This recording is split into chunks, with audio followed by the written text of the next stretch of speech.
my worst nightmare to imagine having to fight a war. I had the privilege, and my grandfather was in the Air Force, and he died in World War II. And I took my children to go and visit his grave. He's buried in France. And when you look at the gravestones of the people who actually died in this, and you think, okay, we're going to make an entertainment, we're going to make a cinematic telling of war, that's very daunting. And it's difficult to know how to go about that. But for me, the solution was to not look at Dunkirk as a war film, to look at it as a survival story. And that I felt confident of. I felt confident of being able to tell a suspenseful story about survival. Could or should director be kind of philosopher? I mean, maybe your industry produce your own Michel Foucault, produce your own Nietzsche. Do you kind of see the parallel between them? Well, I think for me, that would be too much of it would be too self-conscious to look at filmmaking that way. One of the pleasures of talking about the film... But you are very self-conscious. Well, not at different stages. So you become very self-conscious when you're talking about the film you've made, because you're being asked, you know. For me, I like to really stay focused on the story and the themes of the film. I like to try and do that instinctively rather than self-consciously. And I sort of trust that the way in which I know how to make a film technically, that if there are things that are interesting to me philosophically, that they'll sort of somehow they'll be there. So for example, with Dunkirk, we've tried to make a very intense film and that was really the ambition. And so the film's attitude to war, therefore, for me, had to be not self-conscious. I didn't want to make a film that was an anti-war film or a pro-war film or anything. I wanted to make a film that presented my point of view on it and enjoy that. So from the sounds a little self-indulgent. Yeah. Do you worry about maybe the genre, maybe the big production, maybe stifling your creativity? I mean, from following Insomnia, the different parts. Do you worry about it? Or I don't. I mean, I have worried about it in the past. In the case of this film, I very much chose to not worry about it. I very much chose to just say this is a huge film that for a British person particularly, it's a necessary film to be made. Somebody's going to make it. I want to be the person to make it. And so I'm a responsible filmmaker, and I try and, we made the film efficiently. We made it for a good price for the studio and everything. That was our way of kind of dealing with the practicalities. But beyond that, I did not worry too much about the scale. I just said, you know what, we're just going to make the film right, and we need planes, and we need ships, and we need thousands of people, and we're just going to make this film. And I think that was important to do, because the rational part of my brain, the sort of, the businessman, if you like. From the following until now, 20 years passed. So what's the viewpoint or philosophy on movie? I think it was Alan Parker who said all cinema is manipulation. So to call it manipulative is sort of interesting. And I guess the question is, if all cinema is manipulation, which I think it is, it's all choices, and I believe the director has a very strong ability to manipulate the perceptions of the audience. The question is, do you do films where the manipulation is apparent or where it's hidden? So for example, with Dunkirk, a lot of the men on the beach, they were never face to face with the enemy. They were just suffering the ordnance from the enemy. They were suffering the planes coming in and dropping bombs, the mortars and so forth. That fear of the unknown closing in. I'm going to say, okay, I want to involve you in that. I want to let you know that these three different timelines in Dunkirk, they're running at different timescales, for example. I want you to be aware of that, because I sort of want you to be constantly reminded of the limited point of view of each of the stories, that you're trapped in a subjective experience. What I do is I take that capacity for manipulating your feelings towards time and I put it foreground. That really puts you there with those people on the beach, or puts you in the cockpit of a Spitfire, dog fighting the German planes above the beach. I'm trying to involve the audience consciously in that process, rather than it being invisible manipulation. It's honest manipulation, if you like.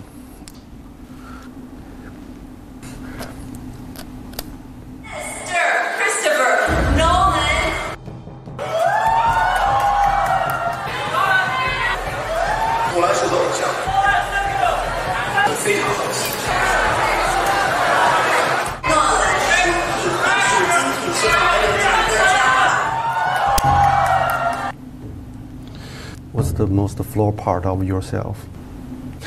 I don't want to go there. I drink too much tea.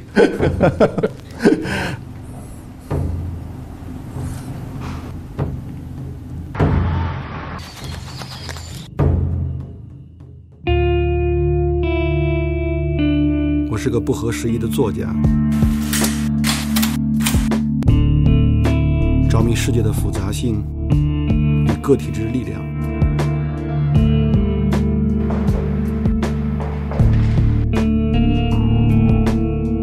我对技术、速度与娱乐驱动的时代持有怀疑。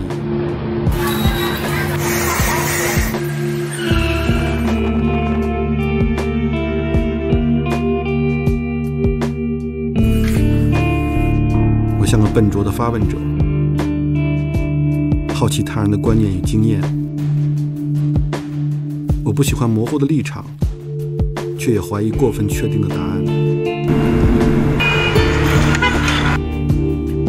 我期待自己是个游荡者，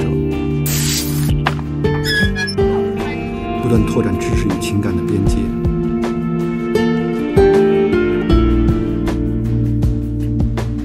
我也好奇，在时代浪潮之中，那些崭新的创造力、想象力正在被孕育。我会带着我的偏见与期待再次出发。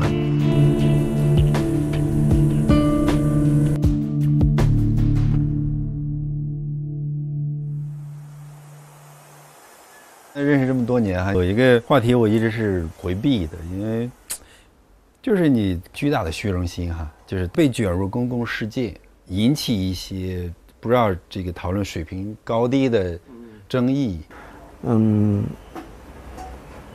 还是你愿意促成这样的争论？有的时候因为我兴趣不强烈，而且我整个过程中，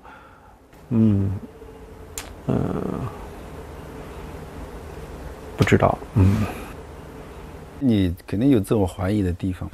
当下时代的那个刺猬和狐狸的话，你更希望做哪个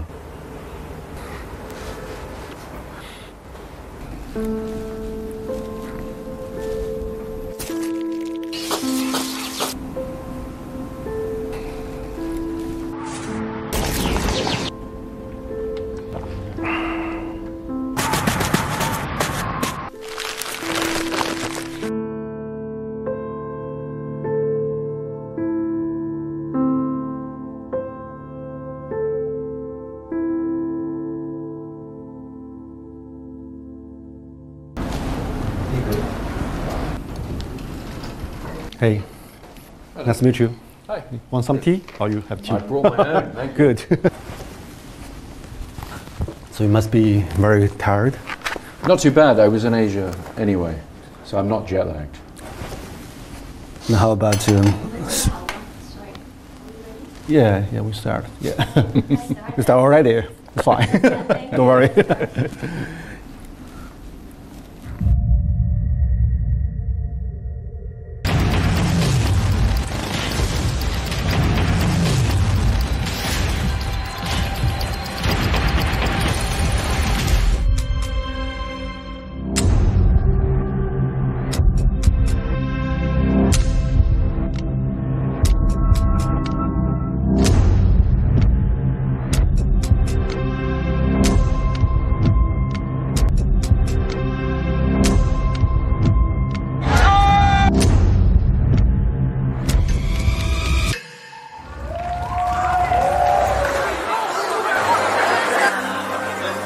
战争片的一个新鲜体验，不是一个传统意义上的战争片。拍得很好，给我一个很大的感觉。很有脑洞，需要有智商人看。我们都被这个画面给吸引住了。这片子更像 game，就是你是进去的。对对对。你那时候真觉得自己是飞行员。Stand at 11 o'clock. He's on me. 但你说诺兰的非常独特的控制性呢？它的控制性过强，当然会导致会有一个很好的结果，但也导致了，就是我们想看到的更意外的东西没有出现嘛。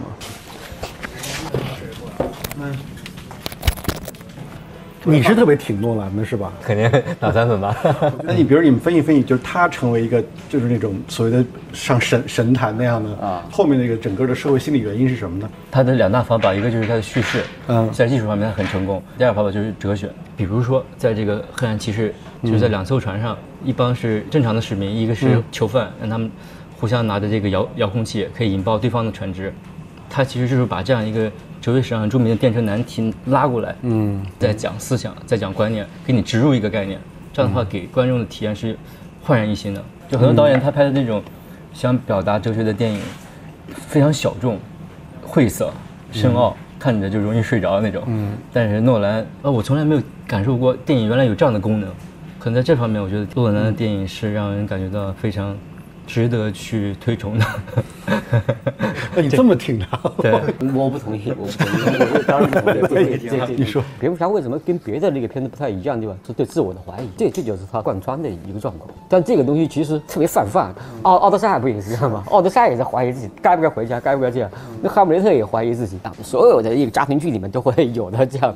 我经常爱拿我的前半生来举例子，把一个角色和那个朗拿多·提卡普里奥一样，重塑自我，重新找到自我的故事，没什么区别。我经常讲电影，它应该分为4，仅仅从视听语言来讲的话，有点小突破，但正好又不超越我们的审美的这个台阶吧。所以说这是有气势。第二种电影是有性格，像黑泽明电影或者山帕金帕的电影，还有一种电影是有生命感的电影。最高级的电影它是有命运的电影。其实诺兰应该来讲呢是最低的那一种。他有给你的小思索，给你的小视觉，给你的什么都给你一点点，大家看到了，正好的。比我的审美高那么一点点，也不高不了那么多。其实蛮符合这个全球化的审美。对。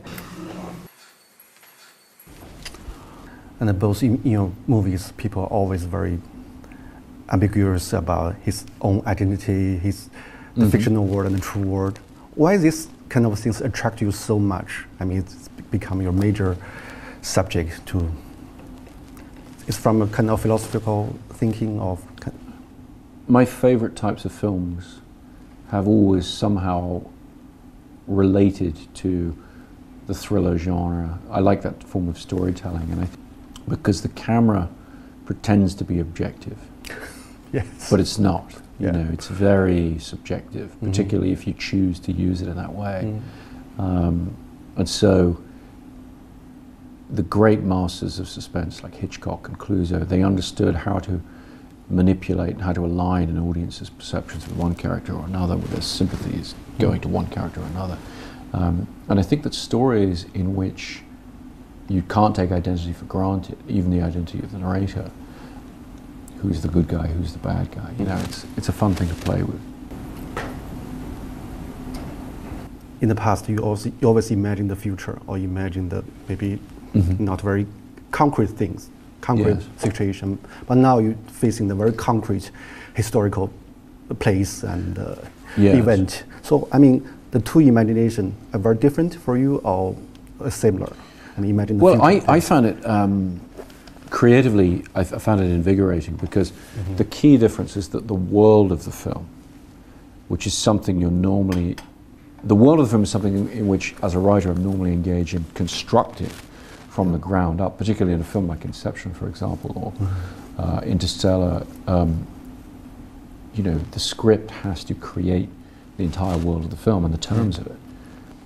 That part of it was already done for me in Dunkirk. That exists, it's real. And so all I had to do was research it and read about it.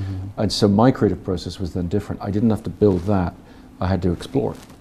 Quite honestly, the feeling of presumptuousness about making a war film as somebody who's never been to war and would, I mean, it's.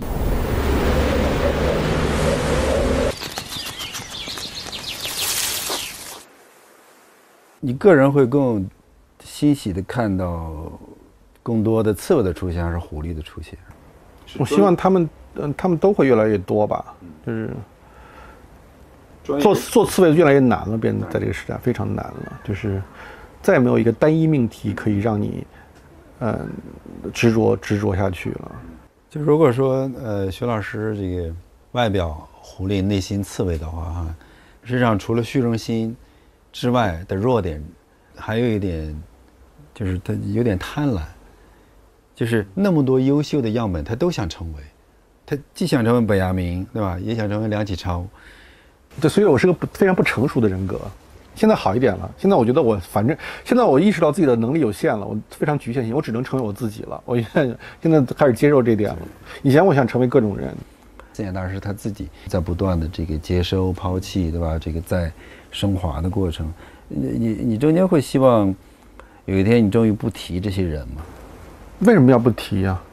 就是他们就是我的一部分，为什么要不提呢？难道每个人不是被上一代人滋养吗？被死去的人滋养才变成现在？就是六经助我嘛，就是那是一个多么瞎扯淡的事儿。康有为那样的人，他最后受到廖平的影响，廖平受到王凯运的影响，每个人都有一套思想脉络，怎么可能假装自己是蹦出来的人呢？而且太阳底下无新鲜事，你能说出多少崭新的东西吗？必须活在这些大师的阴影里。我们必须承认这种阴影，在阴影中创造一点，或者假装创造一些可以超出阴影范围的东西。就像诺兰也在他的传统里面，没有那个 Kubrick， 没有这些 Ridley Scott 这些人，没有诺兰。我觉得我们做这个节目，包括做诺兰也好，我觉得我们都是在寻找某种历史意识。这些人，他不是突然发生的。可能我不喜欢这个时代的就是很多东西，原因就是大家误以为很多东西是崭新的。就是我可能希望自己是一个给一个时代提供某种就反作用力的人，或者说相反声音的人。对。What's the most flawed part of yourself? I don't want to go there. I drink too much tea.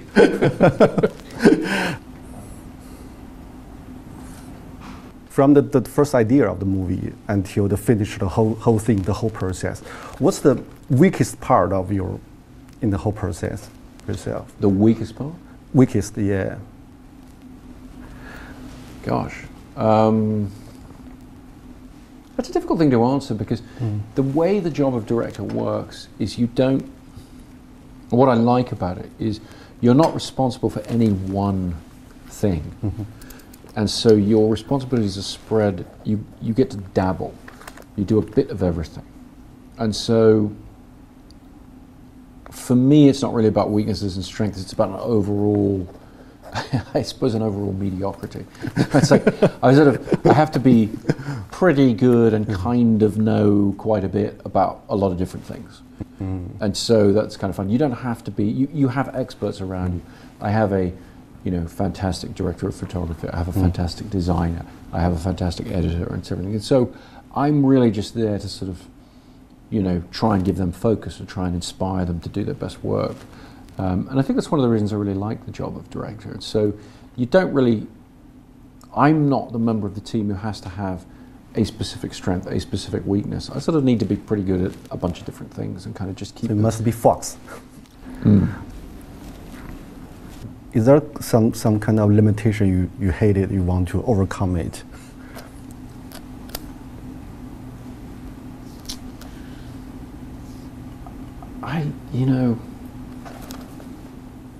You feel very much when you're writing, you feel the limitations of your ability.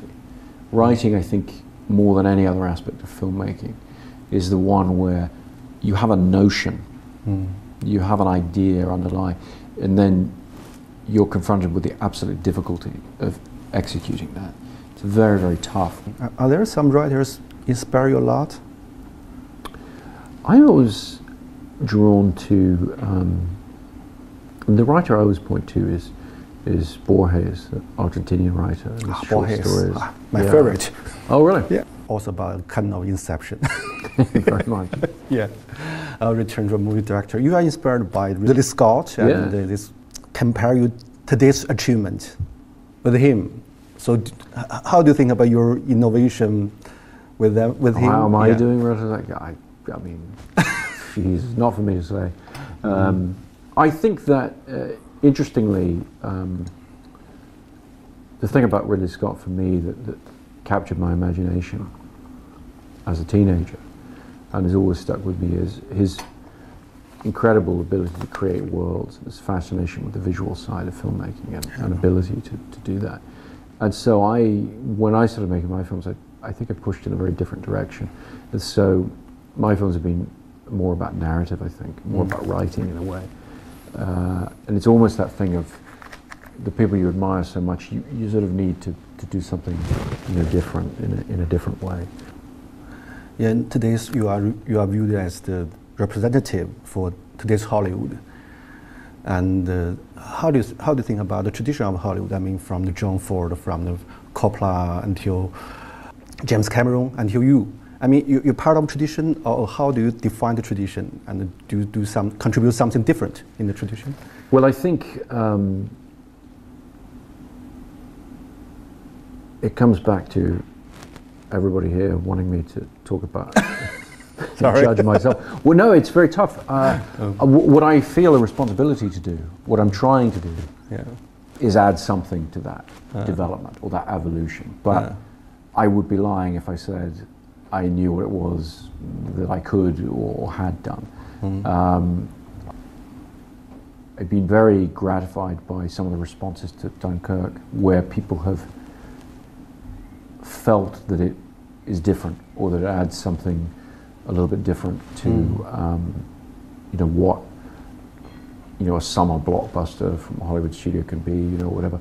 The thing I've tried to do was I played a very big part in the growth of or the dominance, I would say, of superhero films and of franchise properties and everything, and that was an incredibly important thing in my career. I've always tried to balance that side of my filmmaking with original films and bring things that aren't familiar to an audience.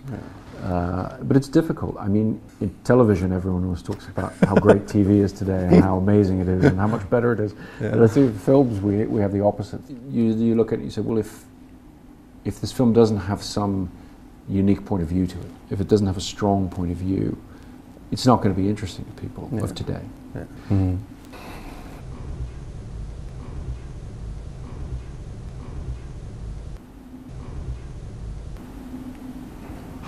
Could you imagine if you were in Dunkirk, what kind of role you will be played? You will be desperate, or you'll be hopeful, or brave, or cowed? I think what the film tries to say very strongly is we cannot know until we are faced with the situation. We like to think that we would behave in a noble way. I wanted to be more real than that. Human beings, we're very flawed creatures.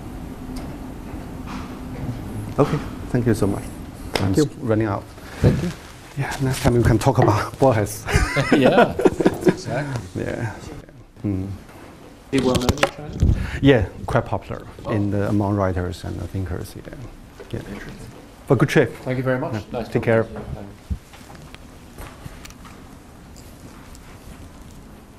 感觉刚刚开始采访结束了。他是个超级自我分析的人，还说我们问他自我分析，他自己就是自我分析的人。他是啊。自我分析可以养成吗？当然了，这英国训练最重要的就是自我分析啊。了解之后，你对他的评价比之前会高一点呢，还是说是接受存在即是合理的事实？我就稍微更理解一点，在他们做出判断的时候没那么粗暴了。每个人每个行业里面都有他内在的脉络，我们很多外面的人看不到他内在的脉络是什么，所以这过程中帮我更理解了一些内在的脉络，其实也是帮我更理解这个社会的构成嘛。看一直在做技术，是现在诺兰的。他不是思想家呀，你不要就是我们不能把诺兰当成一个思想家来看待，因为这个时代可能不产生那样的人。就时代的创造力是变化的，有的时代是通过一种连续性，刚才我们说了那个 hedgehog 那个刺猬是一种 consistent 这种连续性、一贯性，然后一种甚至一种强大的单一性带来一种力量。这个时代创造力可能是通过这种不连续性、不断的更新性、不断的这种就探求不同的这种领域、不同的角色扮演性来完成创造力的，所以创造的这个模式不一样。他的访谈最直接的感受。我想是不是我们对更具体的知识的无知和不了解和缺乏兴趣，使我们产生了对单一解释的一种巨大的迷恋。这背后是我们非常深沉、非常强烈的知识上的懒惰。就像我们想老追求那个刺猬一样，这是我们思维的某种特性吧。我不能说完全是缺陷，是某种特性。我们老认为存在着某种单一本质可以解释很多东西，然后我们也希望某一个人成为那种单一本质的代表。这是我们思维上的困境，这是我们非常不狐狸式的思维的困境。我觉得我们社会很多人，包括我自己，可能我们都是非常失败的思维，我们被这种单一性所控制。我希望，我有时候想警惕这种东西，包括每集我们都要老要追问一个东西，我不知道有时候我就怀疑这种追问吧。但对我来说，我觉得可能第二集真的不用，就是他如果云淡风轻就云淡风轻的。也不对，想想啊